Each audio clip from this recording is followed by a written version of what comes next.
Hello दोस्तों, आप सभी को नमस्कार और अगेन आज की इस प्रातःकालीन शुभ वेला में स्वागत और अभिनंदन।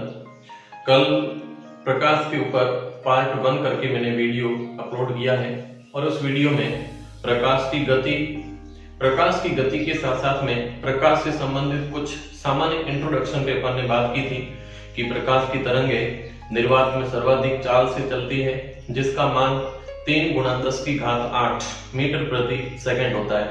उसके बाद में अगर मील प्रति सेकंड में देखें तो 3 लाख करके कुछ ऐसा मान आता है, तो वो 110 का जो मान आता है वो मील प्रति सेकंड में रहता है। निर्वात की तुलना में हवा में जो प्रकाश की चाल है वो 0.03% कम हो जाती है। निर्वात की तुलना में पानी में अगर प्रकाश का वेग देखें तो पानी में प्रकाश का वेग 25% कम हो जाता है और निर्वात की तुलना में कांच में प्रकाश का वेग 35% कम हो जाता है। प्रकाश की तरंगे विद्युत चुंबकीय तरंगे होती है। प्रकाश की तरंगे हमेशा अनुप्रस्थ तरंग के रूप में चलती है। आज अपन बात करेंगे प्रकाश के संबंधित कुछ गुणों के ऊपर। तो विदाउट एनी लेट चलते हैं प्रकाश से संबंधित कुछ गुण और प्रकाश की तरंग कैसे कैसे व्यवहार करती है इसके बारे में बात करेंगे। सबसे पहले तो मैं बात करना चाहूंगा कि ये जितना भी सूर्य का प्रकाश है, दृश्य प्रकाश है, इस दृश्य प्रकाश की आवृत्ति कितनी होती है, इस दृश्य प्रकाश की फिनोमिना जो है वो कौन से नैनोमीटर के बीच में रहती है। अलग अलग प्रकाश की तरंगे होती है, लेकिन कुछ तरंगे दृश्य होती है, कुछ तरंगे अदृश्य होती है। जैसे रेडियो तरंगे जरूर कहीं ना कहीं कम्युनिकेशन करती है, लेकिन अपने को दिखाई नहीं देती। मोबाइल के अंदर तरंगे, रिमोट के अंदर तरंगे होती है, लेकिन वो चलती हुई तरंगे प्रकाश उत्पन्न नहीं करती। अपने को जो एक प्रकाश दिखाई देता है, इस प्रकाश की आवृत्ति क्या रहती है, ये परीक्षाओं में प्रश्न बहुत बार पूछा जाता है। तो दृश्य प्रकाश की जो आवृत्ति है उस आवृत्ति पे बात करेंगे अपन। दृश्य प्रकाश की आवृत्ति, साथियों दृश्य प्रकाश की जो आवृत्ति है, दृश्य प्रकाश की आवृत्ति, इस आवृत्ति का मान होता है 390 नैनोमीटर से 760 नैनोमीटर के बीच में। 390 नैनोमीटर से 760 नैनोमीटर के बीच में जो प्रकाश है वो प्रकाश हमें दिखाई देता है। बाकी हमें प्रकाश की तरंगे विजिबल नहीं होती है। अलग अलग प्रकार की तरंगे होती है, जैसे रेडियो तरंगे होती है, इंफ्रारेड तरंगे होती है, अल्ट्रावायलेट तरंगे होती है, विजिबल तरंगे होती है। ये जितनी भी रेज होती है उसके अंदर विजिबल रेज जो होती है, दृश्य प्रकाश जो होता है, उस दृश्य प्रकाश की आवृत्ति 390 नैनोमीटर से 760 नैनोमीटर के बीच में होता है। अब बात करते हैं सबसे पहले सप्तवर्णी सिद्धांत के ऊपर। सप्तवर्णी सिद्धांत, सप्तवर्णी जो सिद्धांत आता है साथियों, सप्तवर्णी सिद्धांत, ये सप्तवर्णी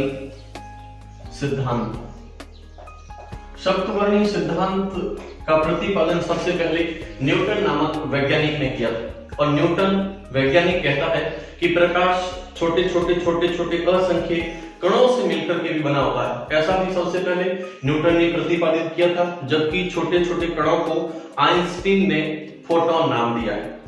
तो सप्तवर्णी सिद्धांत का प्रतिपादन, सप्तवर्णी सिद्धांत सबसे पहले न्यूटन ने दिया था। सप्तवर्णी सिद्धांत न्यूटन जी, विद्वान न्यूटन ने यह सिद्धांत दिया था। इस सिद्धांत के अंदर न्यूटन जी कहते हैं कि सूर्य का प्रकाश जो सफेद प्रकाश है वो श्वेत प्रकाश 7 रंगों से मिलकर के बना होता है। सूर्य का प्रकाश 7 रंगों से मिलकर के बना होता है और 7 रंगों की जो पट्टी दिखाई देती है, 7 रंगों की जो बैंड दिखाई देती है, 7 रंगों की जो स्लिट दिखाई देती है, उस 7 रंगों की स्लिट को या 7 रंगों की बैंड को सप्तवर्णी सिद्धांत के नाम से जानते हैं। सूर्य का प्रकाश, जैसे ये सूर्य और इस सूर्य से जब प्रकाश की तरंगें निकलती हैं और इन तरंगों को अपन अगर किसी प्रिज्म से होकर के गुजारे, जैसे ये प्रकाश जा रहा है और ये है श्वेत प्रकाश। अब इस श्वेत प्रकाश को यदि प्रिज्म से होकर के गुजारा जाए, ये श्वेत प्रकाश और यहाँ पे रखा हुआ है कोई प्रिज्म रखा हुआ है, प्रिज्म है। अब इस प्रिज्म से होकर के ये प्रिज्म रखा हुआ है और इस प्रिज्म से होकर के जब ये श्वेत प्रकाश गुजरेगा श्वेत प्रकाश जब इस प्रिज्म से होकर के गुजरेगा, तो प्रिज्म से होकर के जब ये गुजरता है तो गुजरने पर प्रकाश 7 रंगों के अंदर विभक्त हो जाता है, 7 रंगों में स्कैटर्ड हो जाता है, 7 रंगों में स्प्लिट हो जाता है।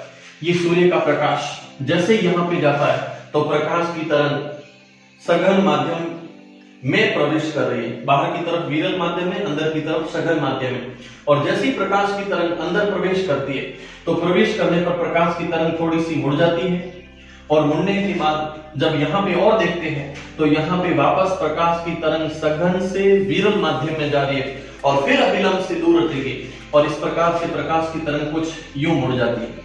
और इस प्रकार से ये प्रकाश की तरंगें जो मुड़ती है, इस प्रकाश की तरंग के अंदर लाल रंग यहीं पे रहता है, रेड कलर यहाँ पे रहता है, और वॉयलेट कलर सबसे ज्यादा, सबसे मैक्सिमम यहाँ से डिस्प्लेस होता है। अब यहाँ पे एक प्रश्न भी पूछा जाता है कि सूर्य के प्रकाश में 7 रंग होते हैं, उन 7 रंगों में से सबसे अधिक विक्षेपण किसका होता है? सबसे अधिक विक्षेपण अगर देखा जाए साथियों तो वो होता है बैंगनी रंग का। V का मतलब होता है वॉयलेट बैंगनी रंग है, और R का मीन है रेड, लाल रंग है। लाल रंग की तरंग बहुत कम विचलित होती है, बहुत कम रेयर केस में विचलित होती है, लेकिन यहां से वॉयलेट जो है, बैंगनी जो है, वो सबसे ज्यादा विचलित होती है। तो बैंगनी तरंग सबसे ज्यादा विचलित होती है और लाल तरंग बहुत कम विचलित होती है। ये प्रकाश की तरंगों के अंदर विचलन का मान पूछा जाता है, और इस विचलन के मान में रेड रंग का विचलन बहुत कम है, जबकि बैंगनी रंग का विचलन सबसे ज्यादा होता है। ये वॉयलेट बैंगनी रंग है और इधर की तरफ रेड लाल रंग है। फिर कई बार प्रश्न फिर पूछा जाता है कि इस सप्तवर्णी सिद्धांत में रंगों का क्रम क्या रहता है?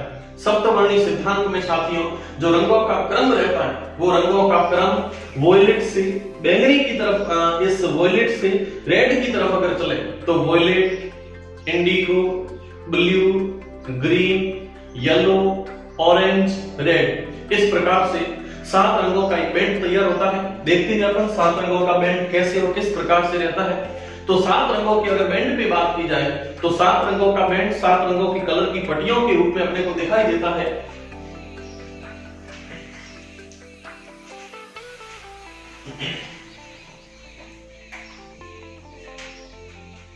साथियों यहाँ पे जो 7 रंगों का बैंड बनता है उसको अपन स्पेक्ट्रम के नाम से जानते हैं। स्पेक्ट्रम कहते हैं, 7 रंगों का बैंड प्राप्त होता है उसको स्पेक्ट्रम के नाम से जानते हैं। अब स्पेक्ट्रम की घटना में जैसे यहां से अपने पास में प्रिज्म है, प्रिज्म के अंदर 2 ट्रायंगल होते हैं, 2 ट्रायंगल होते हैं और 3 इसके अंदर रेक्टेंगल होते हैं। तो यहां से प्रिज्म का निर्माण होता है। ये जो प्रिज्म है, इस प्रिज्म के अंदर से जब प्रकाश गुजरेगा, जैसे ये श्वेत प्रकाश की किरण आई यहाँ पे, और जैसे ही यहाँ से गुजरेगी तो प्रकाश की तरंग यहाँ से विचलित हो जाती है, और विचलित होने पर प्रकाश की तरंग 7 रंगों में विभक्त हो जाती है। ये ऊपर की तरफ बहुत कम विचलन रेड कलर का है, और सबसे अधिक जो विचलन है वो वॉयलेट कलर का है। वॉयलेट, उसके बाद में Indigo, blue, green, yellow, orange, red, इस प्रकार से प्रकाश की तरंगें यहां से चलती है। अब देखिए यहां से 7 तरंगें अपने को दिखाई दे रही है, 7 रंग दिखाई दे रहे हैं, और 7 रंगों के अगर नाम लिखे यहां से तो R का मतलब हो जाएगा रेड, लाल हो जाएगा। O का मतलब ऑरेंज, नारंगी रंग हो जाएगा। Y का मतलब येलो, पीला रंग हो जाएगा। G का मतलब यहां से ग्रीन, हरा रंग हो जाएगा। B का मतलब ब्लू, नीला रंग हो जाएगा। I का मतलब इंडिगो। साथियों यहाँ ब्लू को नीला कहते हैं, लेकिन इंडिगो जो है, इस इंडिगो के लिए इंडिगो शब्द आता है, या फिर इसको फिर नील के नाम से जानते हैं। तो यहां से इसको अगर नील नाम दे, नीला, तो ब्लू को यहां से आसमानी कहना पड़ेगा, आसमानी। और फिर इसके बाद में वॉयलेट चलता है, वॉयलेट को अपन बैंगनी के नाम से जानते हैं, बैंगनी। और सबसे अच्छा इस इंडिगो के लिए शब्द कई बार आता है, तो यहाँ पे शब्द आता है जामुनी शब्द भी आता है।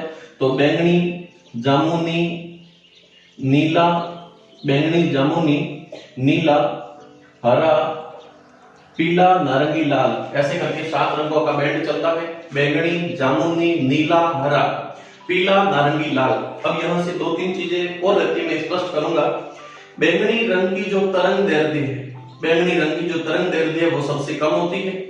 लाल रंग की तरंग दैर्ध्य सबसे अधिक होती है। अगर तरंग दैर्ध्य पे बात करें अपन, तो तरंग दैर्ध्य के अंदर जो लैम्डा है, इनका लैम्डा है, या फिर इसको वेवलेंथ के नाम से जानते हैं, वेवलेंथ, या इसको तरंग दैर्ध्य के नाम से जानते हैं, तरंग दैर्ध्य। और तरंग दैर्ध्य के अंदर हम देखें तो यहां से जो रेड कलर है, इस रेड कलर की जो लैम्डा है, तरंग दैर्ध्य है, 2 सुरंगों के बीच में या 2 वृत्तों के बीच में जो दूरी है, डिस्टेंस है, वो सबसे ज्यादा होता है रेड कलर में। जबकि वोयलेट कलर में, वोयलेट बैंगनी, इस बैंगनी कलर में जो वेवलेंथ है, जो तरंग दैर्ध्य है, वो सबसे कम होती है।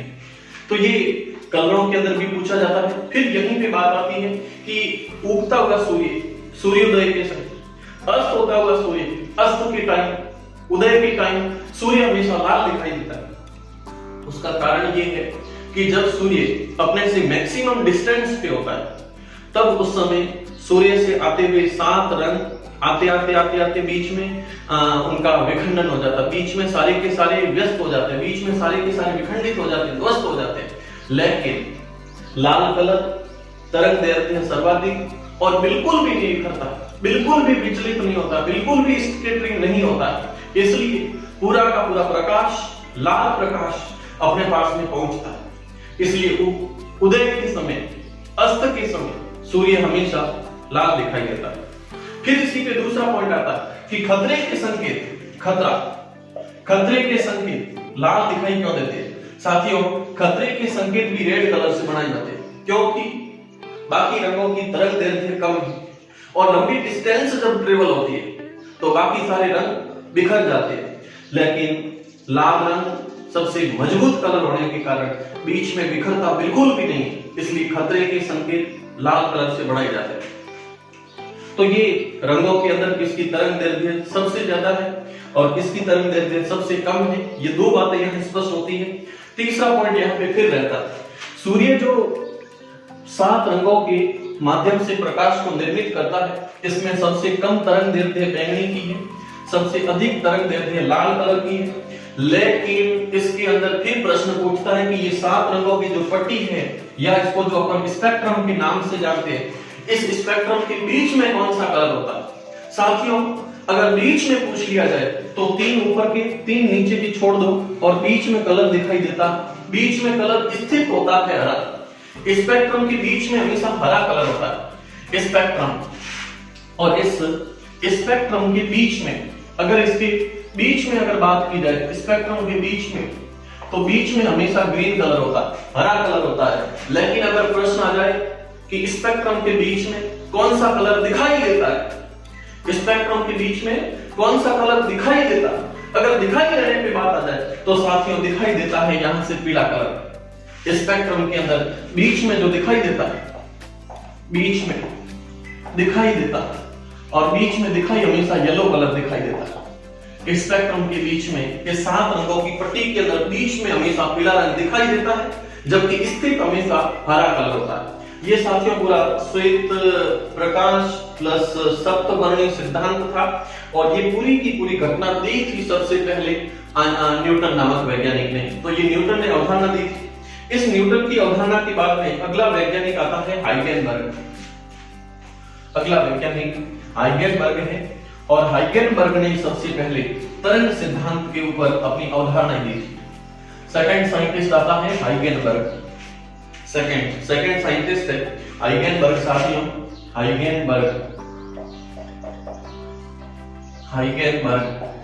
हाइगेनबर्ग साइंटिस्ट ने सबसे पहले तरंग सिद्धांत दिया था कि सूर्य का जो प्रकाश है उसमें कण भी होता है, पार्टिकल्स भी होता है, और कण के साथ साथ में उसमें तरंगें भी चलती है। तो हाइगेनबर्ग नामक साइंटिस्ट ने सबसे पहले तरंग सिद्धांत दिया था। तरंग सिद्धांत की अवधारणा सबसे पहले हाइगेनबर्ग ने दी थी। तो हाइगेनबर्ग वैज्ञानिक, इस विद्वान ने सबसे पहले तरंग सिद्धांत को प्रतिपादित किया था। तरंग सिद्धांत को प्रतिपादित करने का काम हाइगेनबर्ग ने किया था। नेक्स्ट वैज्ञानिक आता है थॉमस यंग। Thomas young. साथियों, थॉमस यंग जो वैज्ञानिक है, इस थॉमस यंग वैज्ञानिक ने सबसे पहले व्यतिकरण का सिद्धांत दिया था। व्यतिकरण क्या होता है कि दो प्रकाश पुंज अगर एक दूसरे पर आपतित होते जहां पे मिलते हैं, वहां पे एक दूसरे के प्रभाव को समाप्त कर देते हैं। जब दो तरंगें, प्रकाश की तरंगें, किरण पुंज एक दूसरे पे आकर के जहां मिलती हैं, वहां पे उनकी ऊर्जाओं का और सारी प्रकृतियों का इंटरफेरेंस हो जाता है। उस घटना को व्यतिकरण के नाम से जानते हैं और थॉमस यंग ने सबसे पहले व्यतिकरण का सिद्धांत दिया था। व्यतिकरण या इसको कहते हैं इंटरफेरेंस। इस इंटरफेरेंस के नाम से जानते हैं। इस इंटरफेरेंस की घटना, व्यतिकरण की घटना सबसे पहले थॉमस यंग ने दी थी। इस थॉमस यंग के बाद में नेक्स्ट वैज्ञानिक आता है मैक्सवेल। अगला वैज्ञानिक है मैक्सवेल वैज्ञानिक है। और साथियों, कल भी हमने बात की थी कि प्रकाश की तरंगें विद्युत चुंबकीय तरंगें होती हैं, जिनको चलने के लिए कोई किसी माध्यम की आवश्यकता नहीं होती। और ये सिद्धांत सबसे पहले इलेक्ट्रोमैग्नेटिक वेव, विद्युत चुंबकीय तरंग का जो सिद्धांत है वो सबसे पहले मैक्सवेल ने दिया। तो मैक्सवेल के अनुसार प्रकाश की तरंगें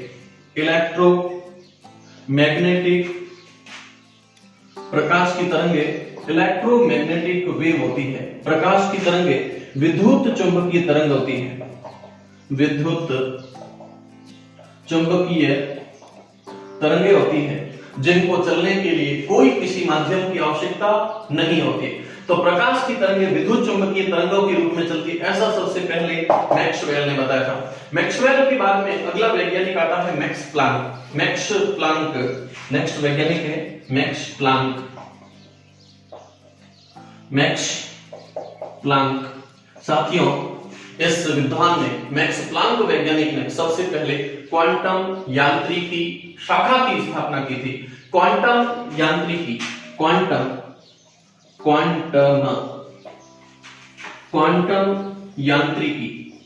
इस क्वांटम यांत्रिकी, इस फिजिक्स की ब्रांच की स्थापना सबसे पहले मैक्स प्लांक ने की थी।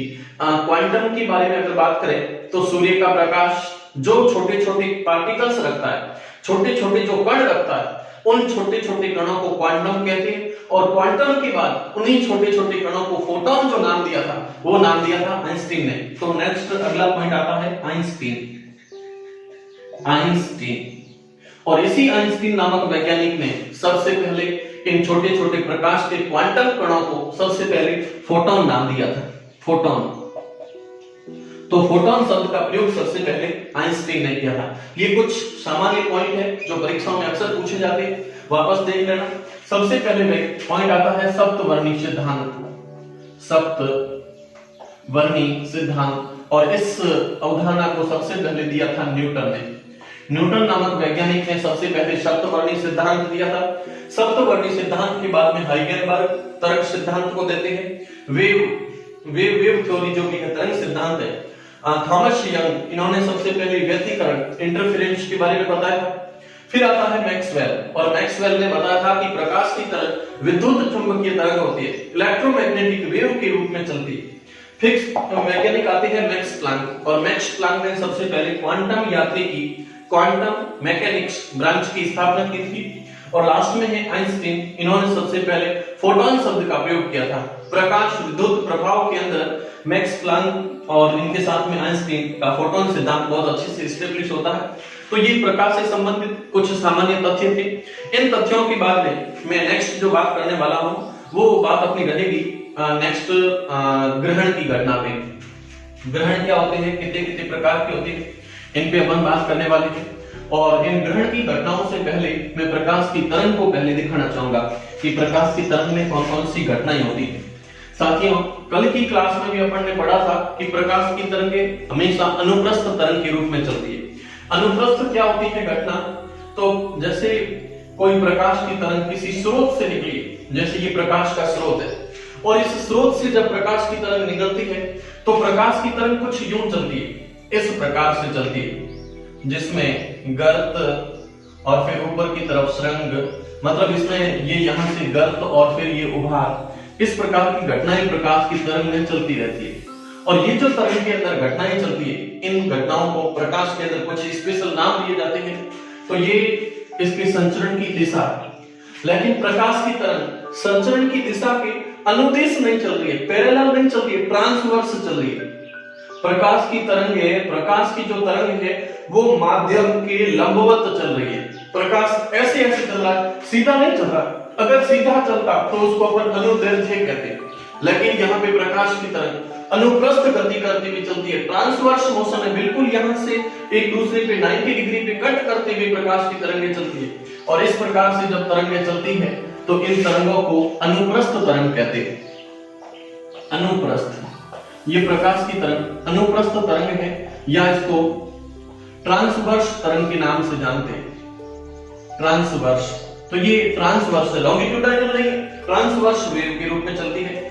साथियों, इस माध्य स्थिति से जो अधिकतम विचलन हो रहा है, इस माध्य स्थिति से अधिकतम जो विचलन हो रहा है, माध्य स्थिति से मैक्सिमम जो डेविएशन आ रहा है, इस अधिकतम विस्थापन को आयाम के नाम से जानते हैं। ये जो अधिकतम विस्थापन है माध्य स्थिति है, और इस माध्य स्थिति से ये जो अधिकतम विस्थापन है, इस अधिकतम विस्थापन को आयाम कहते हैं। ये अधिकतम विस्थापन आयाम कहलाता है, आयाम के नाम से जानते हैं। प्रकाश की तरंग माध्य स्थिति से अधिकतम कितना विचलन ले रही है, इस विचलन को आयाम के नाम से जानते हैं, या इसी को कहते हैं एम्पलीट्यूड, एम्पलीट्यूड के नाम से जानते हैं। माध्य स्थिति से अधिकतम विस्थापन, अधिकतम विचलन, अधिकतम विस्थापन, इसको आयाम कहते हैं, एम्पलीट्यूड कहते हैं। और ये एम्पलीट्यूड एक दूरी है, और इस दूरी को मापने के लिए इसका जो मात्रक है उसको मीटर में यूज करते हैं।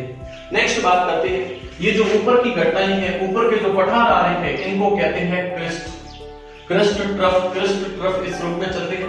तो ऊपर के भागों को कहते हैं श्रृंग, श्रृंग के नाम से जानते हैं। और नीचे के जो भाग है इनको कहते हैं गर्त।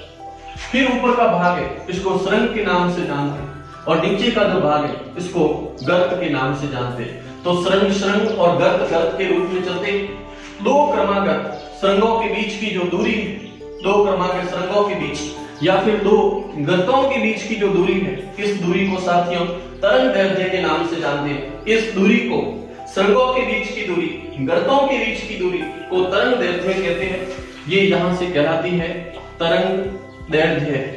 और तरंग दैर्ध्य या इसको लैम्डा से लिखा जाता है, जैसे आयाम को छोटे a से लिखते हैं एम्पलीट्यूड, उसी प्रकार से तरंग दैर्ध्य को वेवलेंथ कहते हैं, या वेवलेंथ, और वेवलेंथ को लैम्डा से लिखा जाता है। और ये भी एक डिस्टेंस, दूरी है, जिसको अलग अलग मात्रकों में मापा जाता है। जैसे कई बार इसको मापने के लिए जो मेजरमेंट करते हैं वो नैनोमीटर में भी मापते हैं, लेकिन इसका ऐसा ही मात्रक वो मीटर के रूप में काम लेते हैं, ऐसा ही मात्रक इसका भी मीटर होता है। तीसरा यहाँ पे पॉइंट आता है कि जो तरंग है इसको यहाँ से एक ओसिलेशन, एक कंपन पूरा करने में जो समय लगता है, जैसे यहाँ से तरंग चली और यहाँ से यहाँ तक गई, या फिर यहाँ से यहाँ तक गई, इसको एक कंपन कंप्लीट करने में, एक ओसिलेशन, एक वाइब्रेशन कंप्लीट करने में जितना टाइम लगता है, उस टाइम को आवर्तकाल कहते हैं। साथियों, जो टाइम लगता है इस टाइम को कहते हैं आवर्तकाल, आवर्तकाल, या इसको टाइम पीरियड कहते हैं, टाइम पीरियड, टाइम पीरियड या आवर्तकाल कहते हैं। और आवर्तकाल का जो मात्रक है वो सेकंड लिखा जाता है। और चौथा इसके अंदर पॉइंट आता है आवृत्ति, आवृत्ति या फ्रीक्वेंसी।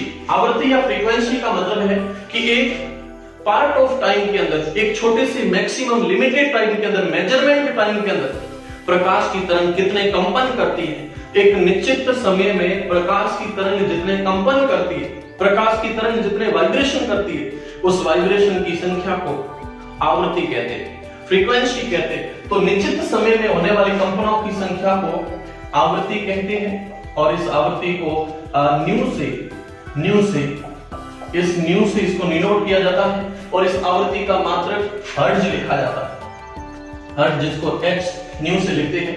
तो हर्ट्ज h न्यू नहीं, h z से लिखते हैं, तो h z हर्ट्ज के नाम से इसको लिखा जाता है। और हर्ट्ज जो है वो हाइनरिक